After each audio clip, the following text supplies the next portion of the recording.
यह कहानी है एक बूढ़े मजबूत पिता की। एक गांव में एक आदमी रहता था जो बहुत बूढ़ा हो चुका था। जिस समय से उसे कम दिखाई देता था और बहुत कमज़ोर हो गया था, इसलिए अपनी बची कुची ज़िंदगी अपने बेटे के साथ बिता सके, इसलिए शहर में रह रहे उसके बेटे के घर रहने चला गया। बेटा एक शहर के छोटे मकान में रहता था। मकान तो उसका था, लेकिन उसके अंदर जो चीज़ें थी वह महंगी थी। उस मकान में बेटा, उसकी पत्नी और उनका एक 5 साल का बच्चा, वह छोटा सा परिवार साथ मिलकर रहता था। बूढ़े पिता के आने से उनके परिवार का एक सदस्य और बढ़ गया। यह पूरा परिवार रोज़ सुबह शाम डाइनिंग टेबल पर साथ में खाना खाया करता था। बूढ़ा पिता अपनी कमजोरी के चलते हमेशा खाने की चीज़ें नीचे गिराता रहता और कई बार कांच के बर्तन भी टूट जाया करते थे। कुछ दिनों तक तो बहू और बेटे ने यह सब सहन किया, लेकिन बाद में वे दोनों बूढ़े की ऐसी हरकतों से चिढ़ने लगे। एक दिन बेटे ने कहा कि ऐसा कब तक चलेगा, हमें कुछ करना पड़ेगा। उसकी पत्नी भी इस बात से सहमत हुई।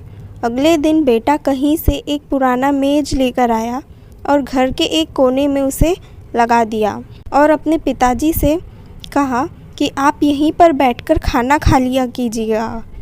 उन्होंने एक लकड़ी का बर्तन भी बनवाया जिसमें वे अपने बूढ़े बाप को खाना देने लगे।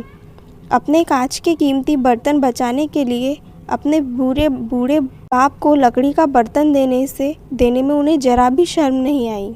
अब खाने का समय जब होता तो बूढ़ा बाप एक कोने में बैठकर खाता और बाकी का परिवार डाइनिंग टेबल पर खाना खाया करता।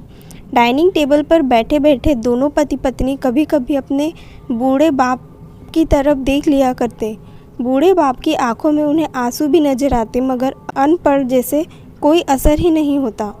बूढ़े का पोता भी यह नज़ारा हमेशा देखता और वह अपने में ही खोया रहता। एक दिन जब पति पत्नी डाइनिंग टेबल पर बैठकर खाना खा रहे थे, तब उनका बच्चा ज़मीन पर बैठकर कुछ कर रहा था। उन दोनों ने बच्चे के हाथ में लकड़ी का टुकड़ा देखा, लेकिन उन्हें कुछ समझ में नहीं आया कि बच्चा लकड़ी के टुकड़े के साथ क्या कर रहा है।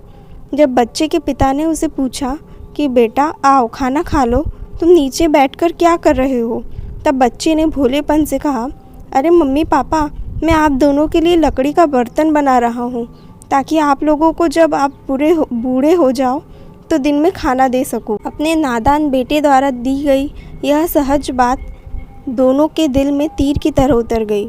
दोनों एक दूसरे का चेहरा निहारने लगे।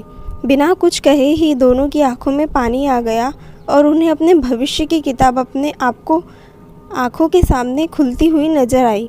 उन्हें समझने में ज़्यादा देर नहीं लगी कि अब उन्हें आगे क्या करना पड़ेगा। अगले दिन कमरे के कोने में वह पुराना मेज हट गया और अब बूढ़ा पिता और बाकी का परिवार साथ में मिलकर फिर से खाना खाने लगे। बूढ़े की कमजोरी की वजह से हो रही गलतियां भी अब किसी को नहीं चिढ़ती थी। यह कहानी हमें यह बताती है कि हर वह पत्ता जो आज हरा है वह कल सूखेगा और डाली से नीचे भी गिरेगा। इसलिए हमें अपने बड़े बूढ़ों का हमेशा ख्याल रखना चाहिए और हमें हमारे माता पिता और बुज़ुर्गों के साथ वैसा ही व्यवहार करना चाहिए जैसा हम चाहते हैं कि हमारे बूढ़े होने के बाद हमारे बच्चे हमारे साथ करें। धन्यवाद। को यह स्टोरी पसंद आई हो तो वीडियो को लाइक, शेयर और चैनल को सब्सक्राइब कीजिएगा।